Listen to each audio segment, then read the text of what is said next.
Olá, amigos e amigas, sejam bem-vindos, sejam bem-vindas para mais um conteúdo aqui do Café com Teologia.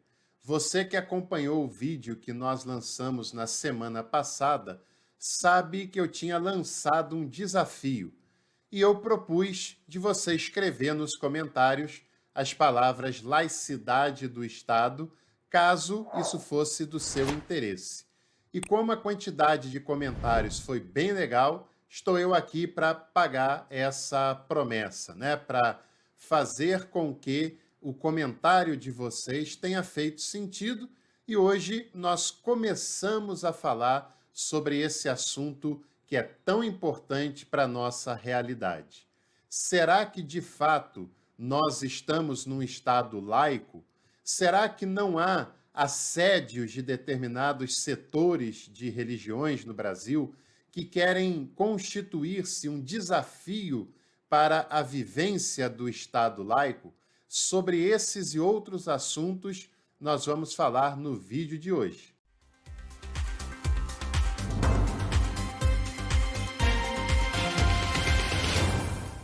Antes de nós entrarmos no conteúdo propriamente dito, eu quero agradecer a você que tem apoiado o trabalho desse canal, que tem nos ajudado a manter e ampliar as nossas possibilidades, seja pelo Valeu Demais, pelo Apoia-se, pelo Pix, pela chave Pix do canal e principalmente para quem é membro aqui do nosso canal.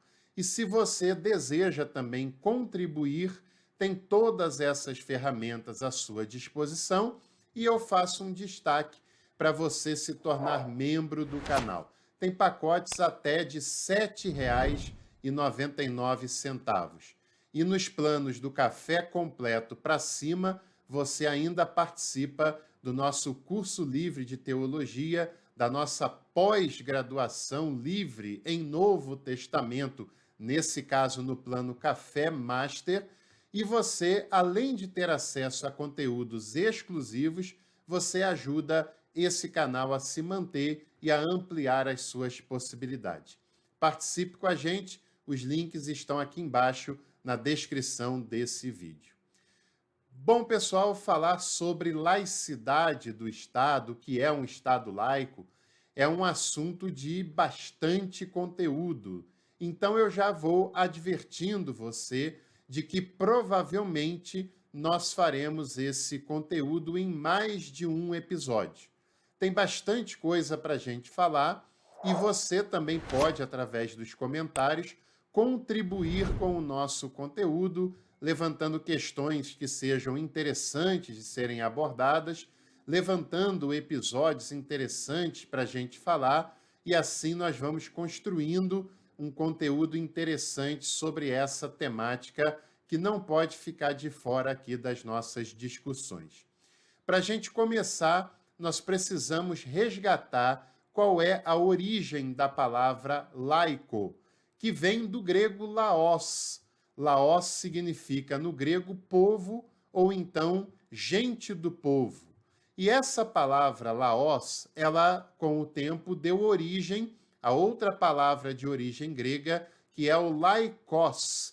E, posteriormente, no latim, a palavra laikos deu origem à palavra laicus, em latim, nesse caso, que exprime a relação daquilo que não é religioso. Então, tecnicamente falando, né, na etimologia da palavra, o termo laico se refere àquilo que não é religioso. Não necessariamente é um inimigo da religião, não necessariamente é um oponente da religião, mas é aquilo que não é religioso e numa linguagem até mais ocidental e numa linguagem mais contemporânea, nós poderíamos dizer que laicos é uma referência direta àquilo que é secular, né? Secular no sentido de ser uma opção ao religioso. Não necessariamente um inimigo, mas aquilo que não é de fato religioso. Laicidade é um conceito bastante recente. Os estados lá no passado, lá na antiguidade, no período medieval, nem pensavam nesse conceito de laicidade em termos estatais, né? E por isso, muitas pessoas, quando leem a Bíblia, e leem, claro, dependendo de uma leitura literalista da Bíblia, têm uma certa confusão ao se deparar com os textos do Antigo Testamento. Frases como foi Deus que estabeleceu esse rei, era a vontade divina escolher Davi, Davi um homem segundo o coração de Deus, Deus é quem levanta e abate reis. E algumas pessoas usam argumentos como esses do Antigo Testamento para dizer que Deus escolhe sim um representante, um governante, uma autoridade de uma nação, de um estado, de um município, para dizer que sim, nós devemos buscar a vontade de Deus para um pleito eleitoral, porque tudo o que acontece, acontece segundo a determinação divina. Mas essas falas, elas são profundamente desconectadas com o cenário em que nós vivemos atualmente. E ela é fruto de uma leitura literalista do texto bíblico, sem levar em consideração aquele contexto político e social que se deu numa monarquia, num Estado que era confessional e que se acreditava não apenas lá no Israel antigo, mas em todas as monarquias absolutistas, de que o monarca, o rei ou a rainha, eventualmente, são pessoas levantadas por Deus.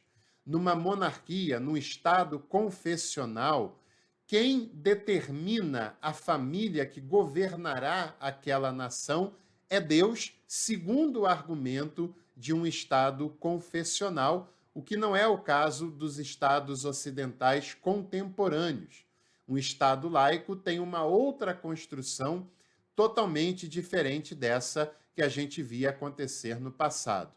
E os primeiros casos de Estados laicos aconteceram no final do século XVIII, no início do século XIX. E pasmem você, o primeiro caso de um Estado laico foram os Estados Unidos, que implantaram uma república liberal de um Estado laico que separava Estado e Igreja. E isso acontece em 1776, a partir da Revolução Americana. E outro caso também muito próximo a esse foi a Revolução Francesa de 1789, que estabelece uma separação clara e até radical entre o Estado e a religião, né? No caso, principalmente o catolicismo.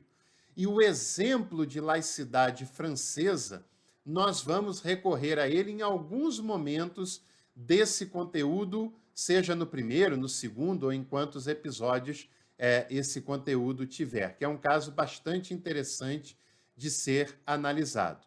Basicamente, o Estado laico se difere do Estado confessional.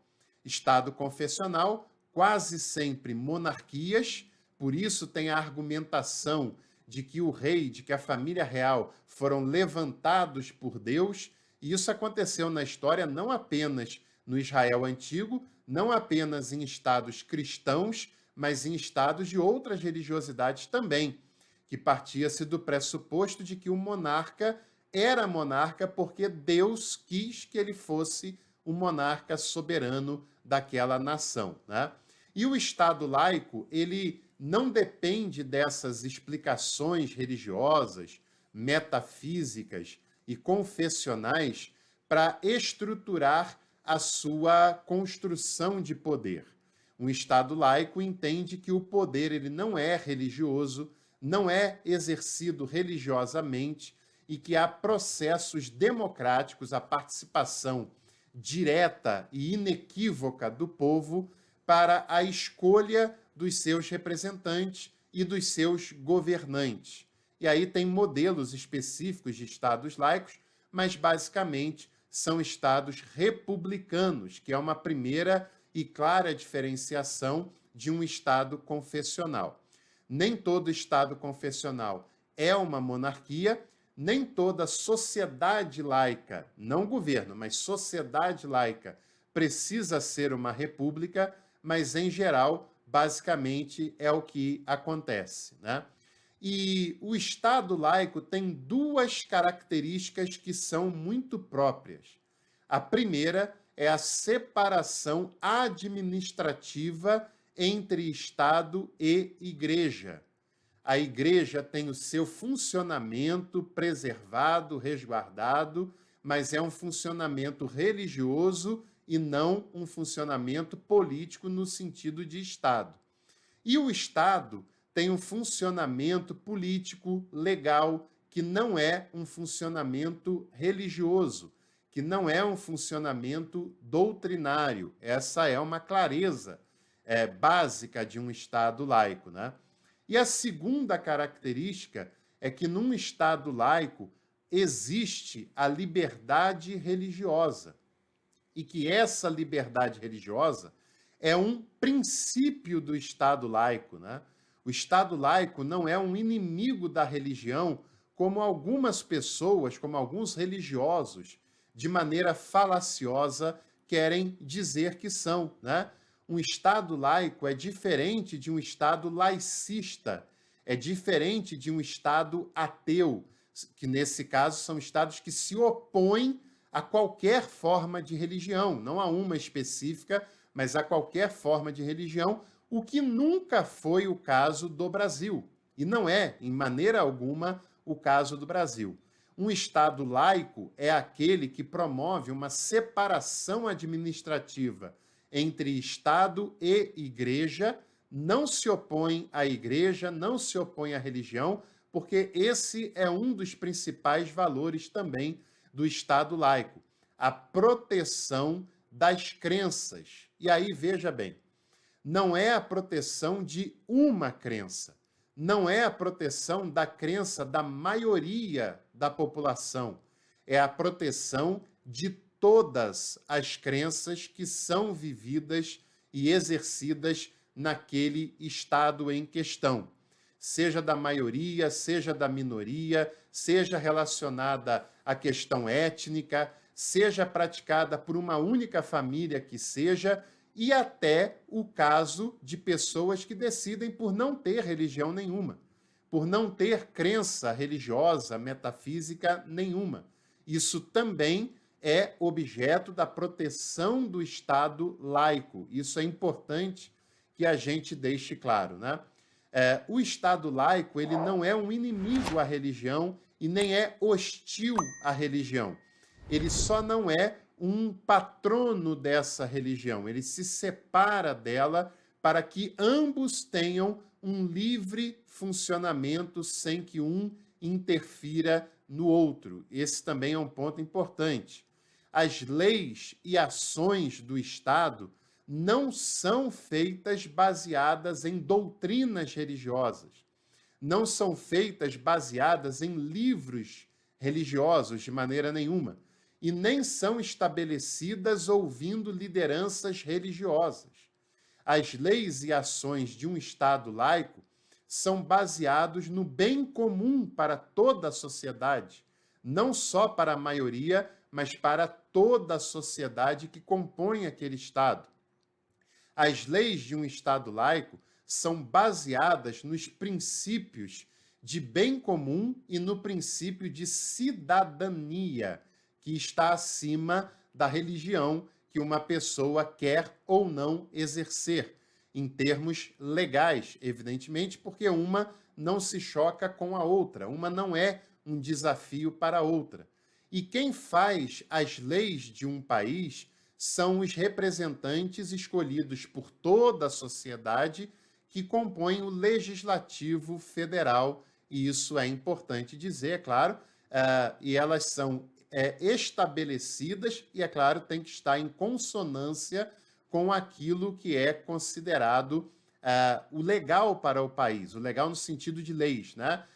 Que tem que estar em harmonia com a Constituição Federal, que é a lei maior de uma nação, tá? Então, esses pontos são importantes da gente situar, principalmente nesse primeiro conteúdo.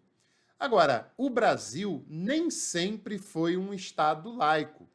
Durante o período colonial e durante o período imperial, o Brasil era um estado confessional que tinha uma religião oficial, que no caso era o catolicismo. E é muito estranho quando a gente encontra pessoas que se dizem evangélicas defendendo a volta da monarquia. É muito estranho isso, porque na monarquia do Brasil, a religião oficial do Estado era o catolicismo, e não o protestantismo, e não nenhuma igreja evangélica, mas a Igreja Católica. Por exemplo, a Constituição Federal do Império, que completa 200 anos neste ano de 2024, ela diz no seu artigo 5º o seguinte, eu vou ler aqui na íntegra. O artigo 5º da Constituição Federal de 1824, que era a Constituição do Império, dizia o seguinte: a religião católica apostólica romana continuará a ser a religião do Império. Todas as outras religiões serão permitidas com seu culto doméstico ou particular em casas para isso destinadas, sem forma alguma exterior de templo. Esse é um ponto muito curioso, né? No Império, a religião oficial era o catolicismo. As outras religiões poderiam até funcionar, desde que fosse num aspecto íntimo, num aspecto particular, e que os locais destinados para esse culto não tivessem aparência de templo, porque apenas a religião oficial poderia ser publicamente um templo religioso. E a Constituição de 1824 também tem outros pontos bem interessantes serem analisados. O artigo 103 dizia que o imperador jurava manter a fé católica. E quem fosse de outra religião não poderia, por exemplo, ser eleito deputado. O artigo 179 daquela mesma Constituição dizia que ninguém seria perseguido por motivos religiosos, desde que essa pessoa respeitasse a religião do império e não ofendesse a moral pública. Porque o que era público era confessional. O Estado, as terras, as leis, o funcionamento do império. Então a pessoa tinha liberdade de não ser católica, mas ela não podia expressar isso de maneira pública. Um exemplo claro disso também explica por que na época do Império, muitos protestantes eram sepultados no terreno da igreja, porque o cemitério público também era confessional e tinha algumas dificuldades a mais para quem não confessava a religião oficial do Império. Quando o Império caiu e a República foi estabelecida no Brasil a partir de 1889, o Brasil deixou de ser um Estado confessional e passou a ser um Estado laico, uma república. República significa a coisa pública, e esse público é para toda a população que habita nesse espaço. A primeira Constituição republicana é de 1891 e é a única Constituição da história do Brasil que não cita Deus no seu preâmbulo e que não cita Deus em nenhum momento desse texto constitucional. O artigo 2º da Constituição Federal de 1891 dizia o seguinte: é vedado ao Estado e à União estabelecer, subvencionar ou embaraçar o exercício de cultos religiosos, e também prezava pela liberdade de culto público. Nós temos aqui uma mudança. O culto pode ser público e as pessoas, sejam católicas ou não, agora podem manifestar publicamente a sua fé. Agora, ao Estado, né, à União e aos Estados da República, era vedado, era proibido estabelecer culto, ter a sua religião, subvencionar, ou seja, ajudar, apoiar, financiar algum culto e mesmo embaraçar o funcionamento de um culto, prejudicar, proibir, criar embaraços. O Estado não podia ajudar ou atrapalhar o culto público, fosse ele qual fosse, seja católico, protestante, de matriz africana, de religiões espíritas ou qualquer outra manifestação religiosa, e também prevê essa liberdade de culto, desde que não tenha o apoio do Estado propriamente dito. E já a Constituição Federal de 1988, que é a Constituição vigente, no artigo 5º, no inciso 6º, também fala sobre essa liberdade e diz que é inviolável a liberdade de consciência e de crença, sendo assegurado o livre exercício dos cultos religiosos e garantida na forma da lei a proteção aos locais de culto e às suas liturgias. Esse é o texto constitucional que está em vigência, né? A Constituição Cidadã de 1988. Garante a proteção do Estado laico, a proteção da liberdade religiosa, dos espaços de cultos e também das suas liturgias religiosas. Veja bem, eu acho que nem precisava dizer isso, mas para deixar claro, não protege a liberdade de culto, o lugar de culto e a liturgia apenas das religiões da maioria da população, não apenas do catolicismo, que é a maioria, não apenas das religiões evangélicas, mas a liberdade de culto, de local de culto e de liturgia de todas as manifestações religiosas, o que inclui os cultos de matriz africana, o que inclui as religiões, a religião judaica, a religião islâmica, as religiões espíritas, o que inclui também a liberdade de uma pessoa não ter nenhuma religião, de ser agnóstica, de ser uma pessoa ateia, ou simplesmente de não ter religião alguma.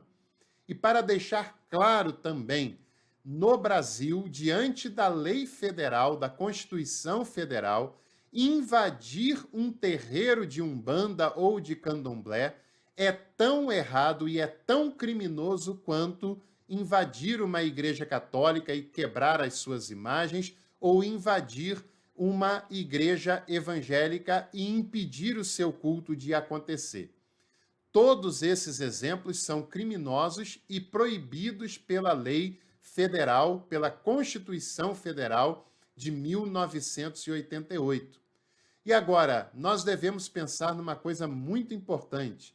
Se estamos num Estado laico que protege a liberdade religiosa de todas as crenças, o que dizer dos templos ligados a religiões de matriz africana que têm sido vilipendiados sistematicamente, que têm sido agredido na sua liturgia e na sua liberdade de se expressar de maneira religiosa, que já teve imagens destruídas, locais invadidos e muitas vezes fechados pelos motivos que forem.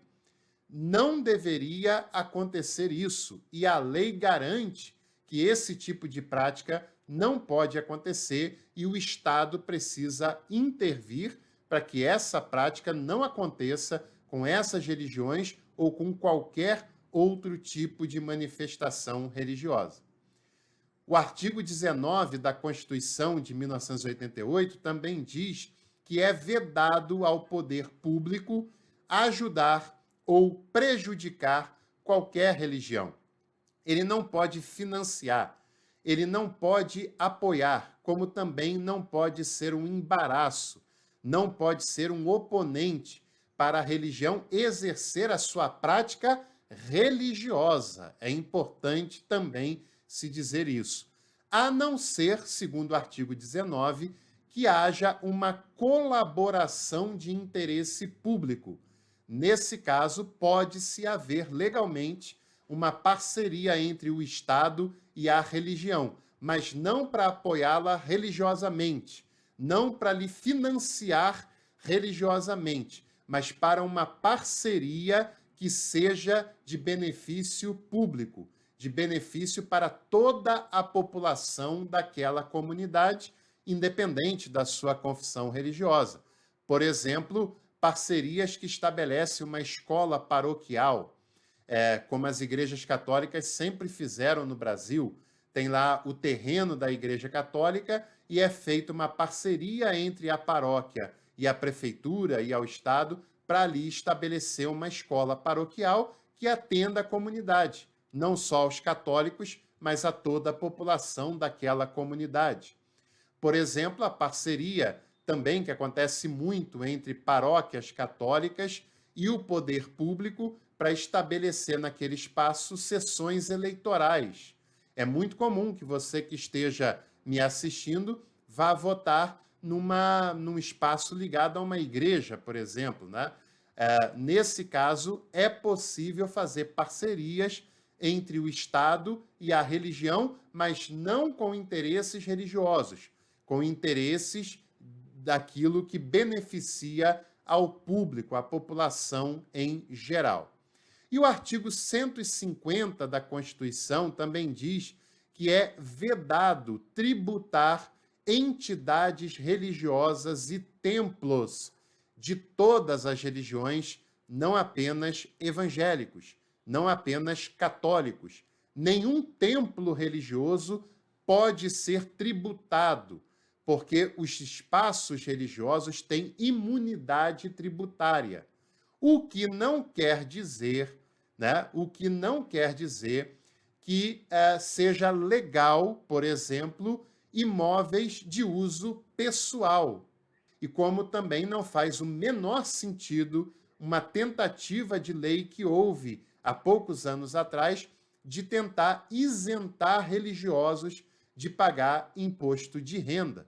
Ora, se são pessoas físicas que ganham salários, que têm os seus rendimentos, e não é isso que está sendo questionado aqui, mas por que elas não têm que pagar os impostos devidos sobre esses rendimentos se todo mundo paga, inclusive quem dá ofertas, contribuições e dízimos nas mais diferentes igrejas e religiões por aí afora? Bom, pessoal, então, neste nosso primeiro episódio, nós separamos esse conteúdo para falar mais sobre essas questões históricas e legais do Estado laico, principalmente no Brasil. Vou fazer um segundo episódio para a gente falar sobre desdobramentos e implicações que essa reflexão sobre a laicidade tem para o dia a dia. Se você gostou desse primeiro episódio, deixe o seu like, compartilhe esse material e aproveite também para se inscrever nesse canal. E em breve nós vamos liberar o segundo conteúdo falando sobre a laicidade do Estado. Ative as notificações, que assim você não vai perder nada do que nós fazemos por aqui. Um abraço e até o próximo Café com Teologia.